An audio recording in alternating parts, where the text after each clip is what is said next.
Hi, today we are very happy to have Mr. Peter Walk to join us to have a conversation and dialogue about lots of issues. And so now let me give Peter the chance to introduce himself about his work experience and his background. Let me just start with my interest in China, which has been pretty high for probably 40 years. So I studied biographies of a lot of my favorite people, so composers, authors, etc. So I got to develop a better understanding of the East versus the West. I think Western philosophies and religions are what I would call dualistic by nature. So they're inherently judgmental. So you have good, bad, heaven, hell, etc. Is that mostly influenced by this Christianity? Yes, very influenced by Jewish and Christian faith. And I just didn't find that very appealing. I don't like the idea that people are constantly looking for winners and losers. So when I studied the Eastern religions, and I started with Buddhism and Hinduism, I like very much the idea of harmony and balance. So I just said, I'm just basically an Easterner in a Western body. When I hit 60, I told my assistant I wanted to go to China every 6 to 8 weeks for a week. So when was that? Which year? That started probably 15 years ago. But I made over 80 trips to China because my field at McKinsey was insurance. So I was advising large insurance companies around the world. So around the early 2000. So that was your first trip to China? Yeah, first trips. And, well, I did some earlier trips when China was all bicycles, no cars. Oh, in the 80s? Yes, in the 80s and early 90s. But this was the first time I really spent dedicated time in China. And I wound up writing a book because I got so tired of reading in the Western press about the oppressive, corrupt government and the unhappy, oppressed people. And I said to myself, I've made over 80 trips. How come I've never met any of these unhappy, oppressed people? But you travel to both the cities and the rural areas? Yeah, but I'd say probably 75% would have been big cities. Big cities, most of the other time I was here for pleasure with my family, with my kids, and yeah. So, but I developed a pretty good feel for China overall. So I wrote a book that largely examines the real differences between the U.S. and China, because the U.S. is always saying our model is the only right model, that ultimately everyone is going to become a democracy. By the way, I don't believe that at all. So the US is an individualistic model, going back to escaping Europe. China is very much a collective model. US has a relatively, they don't like to hear these words, a relatively weak government by design. So when the founding fathers developed the Constitution in the US, they basically said, let's do everything we can to minimize what the government is allowed to do, because this should be a country of, by, and for the people. And China, on the other hand, had a very strong central government, has going back thousands of years. It's always had that. In part, I think, because people need to come together to protect against the invasions from the north. And then also the number of catastrophes, weather catastrophes, that required people to come together to kind of rebuild. So the model was very much... So the U.S. seems to have a natural national border, so it's much safer. Yes, to totally. China surrounding. Yeah, we had no equivalence. I mean, when settlers arrived in the U.S., the country was basically owned by Indians, who were relatively unsophisticated, and the U.S. in a not very nice way basically but it seems forced them out. the U.S. president, in the time of emergency, for example, perhaps also has a lot of power. Yes. And the Congress can also, set up new laws to overrule, the old ones, in a time of emergency, maybe. So that makes the U.S. quite flexible in dealing with crisis, and also during peaceful time, maybe governments try to minimize the size. Yeah, but there is one very significant difference is the best and the brightest young people in the U.S. almost always go into business. Go to business. They do not go into government. They view as the government. Law and the Yes. Medical field. Yeah. Because that's where you make make a lot of money. Make a lot of money. Okay. Exactly. Okay. And the best and the brightest, going back to the Mandarin tradition in China, generally went into public service and government. Right, yes. But the net effect is, if I think about the people I've met in the Chinese government, they are highly educated. They tend to be pretty worldly and have had jobs in different sectors. But how would you compare this kind of U.S. system with European countries?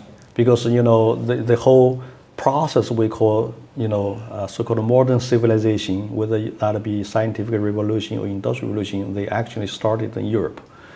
But how the European countries' political system differ from the U.S. or they're similar? They're similar in the sense that they're both democracies. So you rely on votes to select your leaders. But their democracy come much later, right? Starting in the 18th century, 19th century, none of the European country was a democrat. Had a democracy. Yeah. It was under monarchy mostly. Yeah, and you also had, Europe was a very deeply ingrained class system. Whereas the U.S. from the very beginning was not a class system. I mean, the purpose was equal opportunity for everyone because they were escaping Europe, which was a class system. Right. But I think the economies evolved in fairly similar ways. I think the difference in the U.S.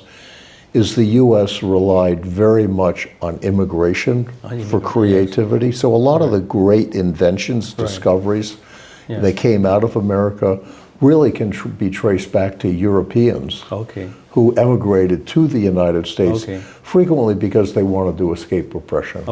Seems from the Chinese point of view, when I talk to lots of Chinese, whether they're from different background, when they talk about the U.S., seems they have a much bigger picture in their mind. They talk about the West, and they know that the rise of the West started in Europe. So therefore, they like to compare what's the major difference between Europe and China. Then starting from there, they next move to what's the major difference between U.S. and China. So therefore, I would like to know from your point of view, if you compare Europe with China and compare Europe with the U.S., what kind of major difference in terms of whether that be political system or institutions or some other background you see? The contrast between U.S. and China seems much striking larger. But if you compare Europe and China, especially in the 16th, 17th, 18th, 19th century when Europe rose up, maybe the difference was different, or different type of difference. How would you see that? Well, I mean, obviously there wasn't that much interaction between the Europeans and China until the Opium Wars in the 19th century. And I think, especially Great Britain, which kind of took the lead, I think that created a pretty high level of tension between China and the Europeans. I think the Americans played a role in the Opium Wars, but it wasn't a dramatic role. And I think I'd say the Europeans in general were more aggressive. Also, they seems their government had more centralized power. To facilitate industrialization, that's why First World War, Second World War took place among those European countries. Well, I think, to me, the main thing that happened in the 19th century is that China missed the Industrial Revolution. That's a very interesting point. So you had the Qing dynasty run by the Manchus, where frankly you have examples like Empress Xixi, who spent the treasury on rebuilding the Summer Palace as opposed to the Navy, which is what it was meant for. So I think the inward focus of the Manchus under the Qing dynasty led to a lack of interest in what was going on in the rest of the world and not any real intellectual curiosity. So when you had the Brits show up for the first time with, here are all of our discoveries and here's what's enabling us to modernize, the response from the Empress or Emperor at the time was very much, we have nothing to learn from the West. I think that time China really was not aware or know very little about what's going on in Europe. Exactly. Otherwise, you think they might have behaved differently. Absolutely. Absolutely. So if you think about Chinese history, if you missed the Industrial Revolution, which was really affecting most of the advanced Western countries, and the US and the UK probably played the prominent role. Maybe that's also why historians often talk about, Germany used to be a backward area or nation, was not even unified. And until maybe late second half of 19th century, then Germany started to emerge as a power. Yes. So how could Germany do that, whereas other European nations like Poland, I don't know, failed to achieve that? Yeah. And also in Asia, Japan, came into place, and but people also talk about how come Japan succeeded in capturing the process of industrialization, whereas China keep falling behind. If you take those two examples, I mean, what was the common denominator is both Germany and Japan were very anxious to build up their industrial might for military reasons. So Japan was very aggressive militarily vis-a-vis China, vis-a-vis Russia, and other areas. So I think once you start down that track, then you want to be able to build ships, you want to be able to build an army, you want to be able to build everything that goes with military might. And Germany, exactly the same. Actually, Germany was obviously a very major player in European wars in the late 19th century, and then very aggressive and active in World War I and World War II. So I think a lot in those two cases, the industrialization followed a military spin. War created capitalism. So capitalism arose in Europe, not in Asia, because they had a constant state of wars. And those war created demand for different type of organization, different type of financing, and obviously created the need to encourage commerce, because that gives you the money to finance wars. And therefore, so-called militaristic state way of industrialization actually came much earlier, like starting from Renaissance. Those Italian city-state, like Venice, they were essentially militaristic state. On one hand, they need commerce. On the other hand, they need a strong army, military. So later on, as a later comer, like Germany and Japan, they need to do more. Otherwise, they would not be able to squeeze in to become a power. So all the European powers, like in France, Louis XIV and Napoleon, and so all the European powers had this feature of militaristic industrialization. So maybe that's another explanation for China's failure. They never thought of or wanted to go that road.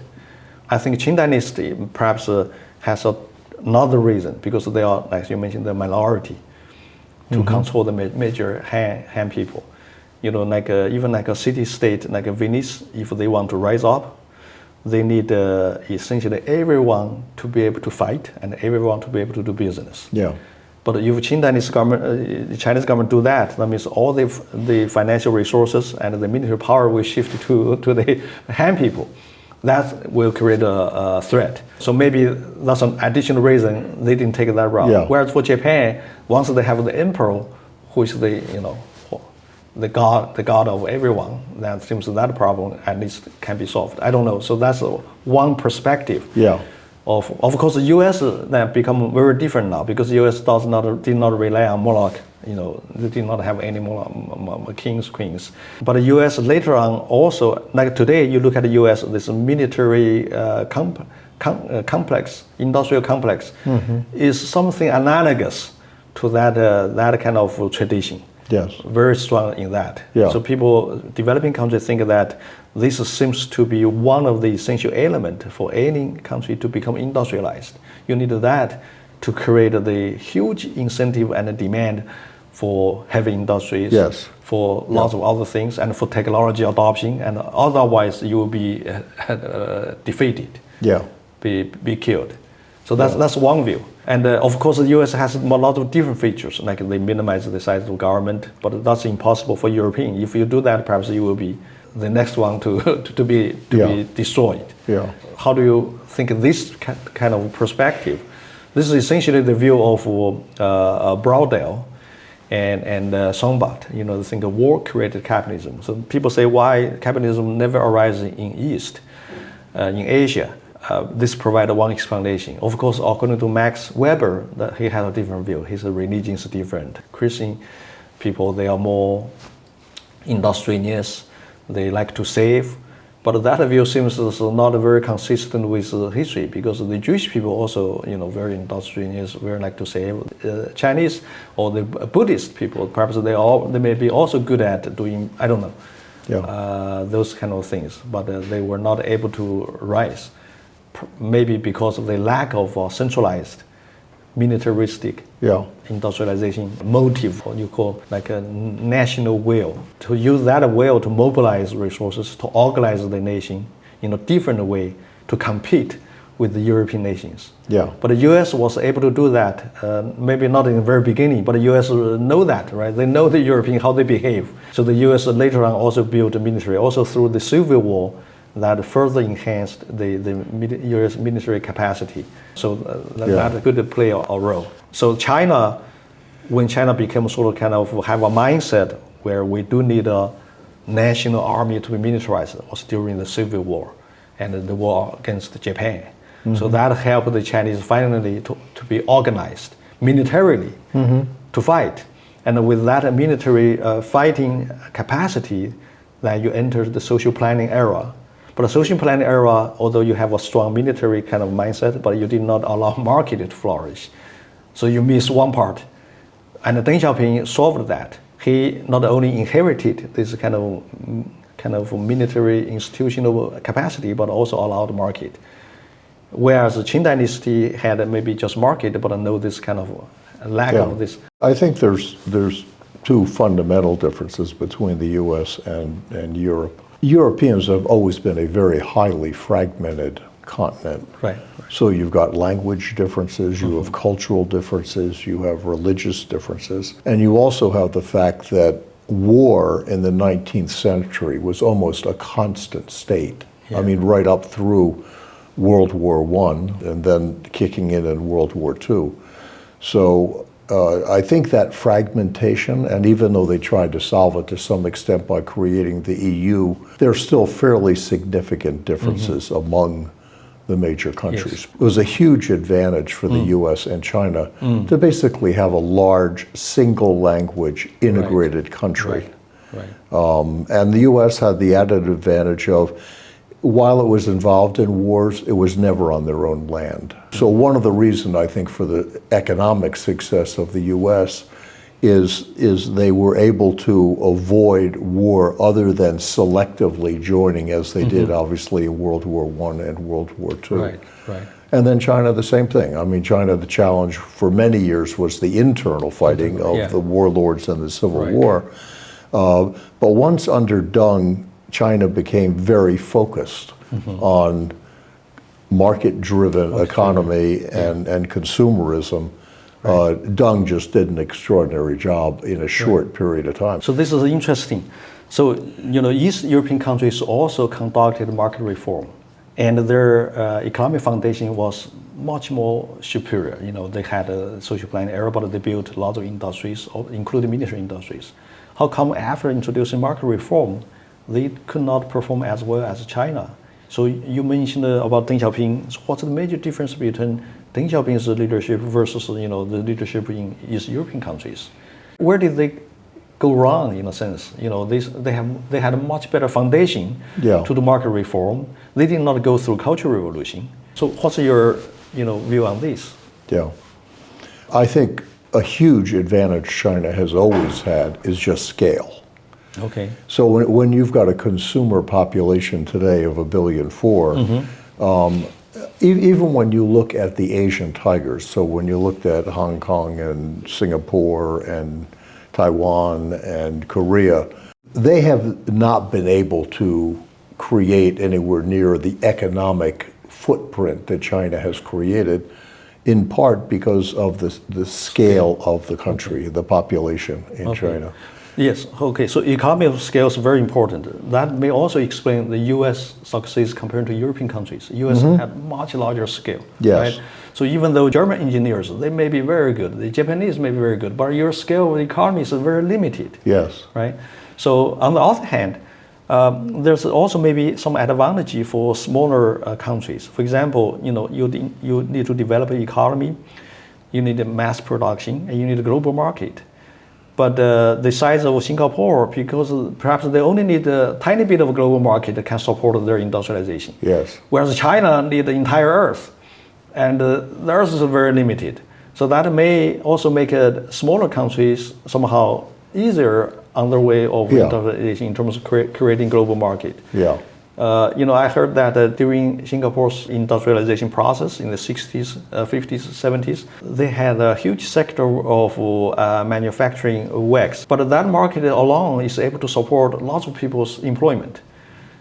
For China, you cannot just rely on that. Yeah. You need to rely on perhaps other much larger markets such as textile. But the textile market globally is very limited. The US give China some quota, and so that's it. I heard from Taiwanese economists, they say US give them a quota, and soon the quota was filled. Then they have to search for alternative market.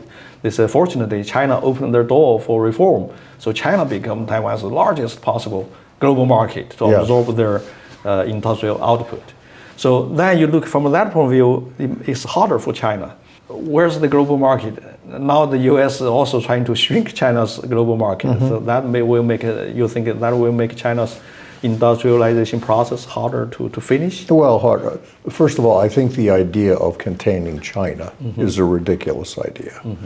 Because if you look at the economic momentum of China, if you look at the cultural advantages, Chinese people just work harder than Americans. And there's no denying that. That's also the same view from the Europeans. They say Americans work much harder than the Europeans. Oh, no, absolutely.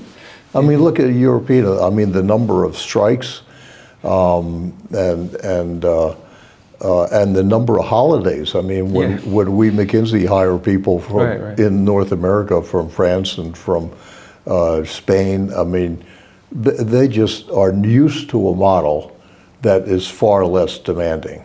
Whereas China is again, dramatically harder worker. So having worked at McKinsey and worked in many of our U.S. offices, and then the same in China, it's very different. How different? Well, first of all, if you were to go to most Americans and say, you're going to work 6 days a week, not 5, you're going to work from 9 to 9, they'd say you're crazy. Okay. I mean, but that's just it would not be accepted socially. That's a race in the U.S., right? But you go back to 19th century, perhaps the average Americans work as hard as Chinese. They work for 6 days, even 7 days per day, perhaps. Yeah, maybe during times of challenge, like war times. But I think, if I think about my father who grew up in the 20s, 30s, and 40s, his hours were not dissimilar from people working in the U.S. today. Okay.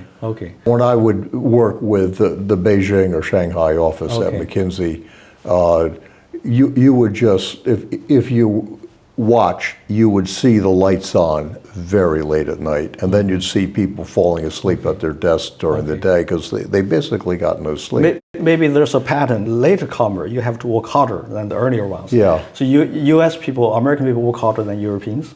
And Chinese people have to work harder than the U.S. in order to come up. Otherwise, it's impossible. So it's just like the Germany and the Japan, they need to be far more militaristic state. Otherwise, there's no chance for them to rise up. Because the stage was already fully occupied. Like in academia, in the U.S., it's so normal for all the professors stay in their office until 8, 9, sometimes even midnight. But I travel to Europe. It's impossible. If you do that, other people will look down at you. Why do you need to work so hard? Sure. So around 5 or 4, everybody just knock on other people's door saying, let's go home. Yeah. Precisely, U.S. is a latecomer in terms of industrialization. Maybe that explains why the U.S. behave differently. Yeah. Otherwise, but China compared to the U.S. is much even latercomer. That's maybe one way to explain. But in the future, once China become rich, you will see Indian people work much harder, and the Chinese start to relax, and they want to get off around 4, and they only want to work for 3 or 5 days a week. Yeah. I would say the Chinese work much smarter than the Indians do. So I'll give you an example. Not now, yeah. I was visiting Delhi. My family and I were going to go to Rajasthan in the north. We were on this beautiful 6-lane highway coming out of Delhi. 6-lane highway. That's very good. Well, 3 each way. Okay. But it turned into a dirt road after about 50 miles. Oh, okay, all right. I said, well, what happened? Oh, the new mayor doesn't support Rajasthan and doesn't respect what they do. So he just stopped the road. Okay. So the amount of what I would call economic irrationality in India is huge. This is huge. So even though the people are very smart and they turn out more high-end students, which we saw at McKinsey than almost any other country, you do not have anything like the system in China where you've got large numbers of highly educated people advanced meritocratically in the party, and they're all on the same page. I mean, getting all Indians, I mean, just start with the Muslims and the Hindus. They are not a united country. Right. I think the U.S. for 150 years has been the top economy in the world. I think one reason you see very little intellectual curiosity in the U.S. about what other countries are doing is because they've been so used to the idea that we're number one. One reason they push back against China's success is because it's a dualistic mindset with winners and losers. So Americans genuinely believe that if China is very successful, they win and we lose. And you'd explain that to Chinese people and they say, why do you look at it that? Why don't you just say, don't we want both sides to win? If you just think about in our government and listening to government people talk about China, they know nothing about China. Really? They know nothing? And I talked. Seems the Biden administration and even the Trump administration, they have lots of people. Seems they know China very well, so well, so that they can design good policy to contain China. Let's just say they're very confident. I would say grossly overconfident in what they know about China. I think if you ask them, tell me about Confucianism, they say, oh, we know all about that. The Confucian Institutes were put in the U.S. to spy. When you say, no, I'm talking about the Confucian values, you wouldn't find more than 5% of Americans who could explain anything about Confucianism. I was at Peking University and they said, Pete, we had a delegation of 16 Congress people, all very focused on China in a negative way. Of the 16, one had been to China 3 times, one had been to China once, 14 had never been to China. Who are they? I don't know. Okay. Just about but still, it's a very small number. Right. And when you listen to congressmen who generally are very aggressive about China and always explaining China and the way it works, so they'll frequently say, well, it's inevitable that China will become a democracy because the Chinese people are so unhappy. And you say, well, what evidence do you actually? They don't have any evidence because they've never been. And how do you explain but maybe on the other hand, maybe natural because I believe those congressmen, most of them have gone to Europe or even to Japan, but China just recently become developed. So therefore, they have not had the chance. Who want to go to a backward, underdeveloped country, right? So the incentive was not there. You go to more developed or equal. When China just recently suddenly emerged, maybe they did not have the chance yet. I mean, I just see it as a level of overconfidence based on 150 years of being number one. 150 years, okay, yes. And I mean, it goes back to literally the late 1800s when the Industrial Revolution really gained steam. And the U.S. talks about the theft of intellectual property, like this is a unique thing. During the 19th century, the U.S. had a huge department in Washington whose only job was to steal intellectual property from the Brits. Yes. So this has been going on for years. Yeah. And actually the same, Brits, they, during their time, rise up, they spend a lot of energy stealing technology from Italy. Yeah. And Italy stole technology from Arabs. Yeah. So this has been going on forever. Forever, that's right. Yeah. But later on, U.S. become an innovator.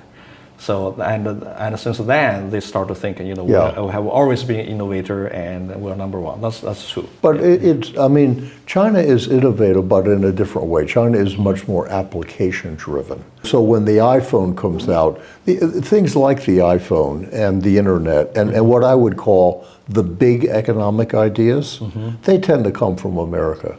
But if you look at the actual development of applications. So if you take the iPhone and look at all the businesses in China that have been built around the iPhone, it's pretty impressive and huge. But it seems the same actually for the US, as you mentioned. In the 19th century, US was a student of Europe. Yes. And all the technology they learned, they copied, even they stole.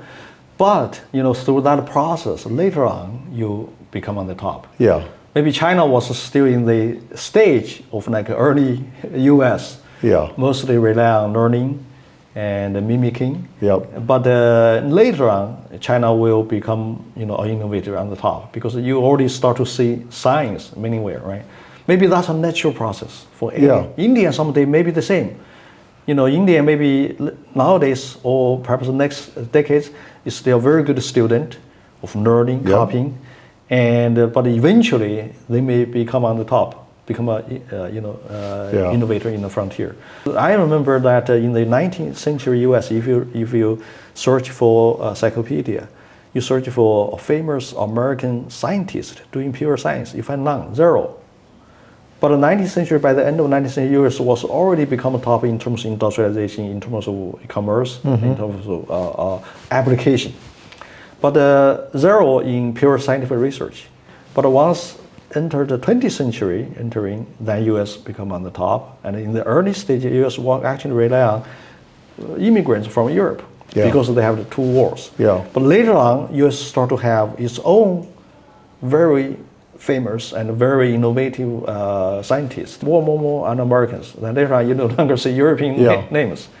Maybe that's just a natural process. So nowadays you still see China as very good at learning, mimicking, but you never know. I don't know. Maybe 20 years down the road, China may also start to have very innovative, not just the technology, but also in terms of basic research. The government is now pumping money into universities, and universities are reforming their way of educating people. So this may be a natural pattern. But it may not always be successful because many countries eventually could not move to the frontier. But in many ways, China's already there. I mean, if you look at Huawei was the global leader in technology and telecom with 5G. And that was pretty impressive. And if you look at what China has done in EVs, and what they did in high-speed rail. So there are a lot of areas where China has, I think, leapfrogged the rest of the world. Do you think that the U.S. policy now is actually pushing or encouraging Chinese to become an innovator in chip industry? Absolutely. Otherwise, why would they have the incentive? It's much cheaper to buy U.S. chips at high quality, low price. You do on your own, it's very costly. And now you say, you do on your own, we won't sell to you. That may actually push China to there. The reason you do want to become reasonably independent is you can't count on globalization.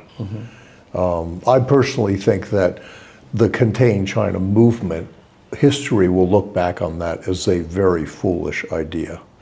Because what you're doing is you're really encouraging China to double down on its investment in the areas where U.S. has a strength.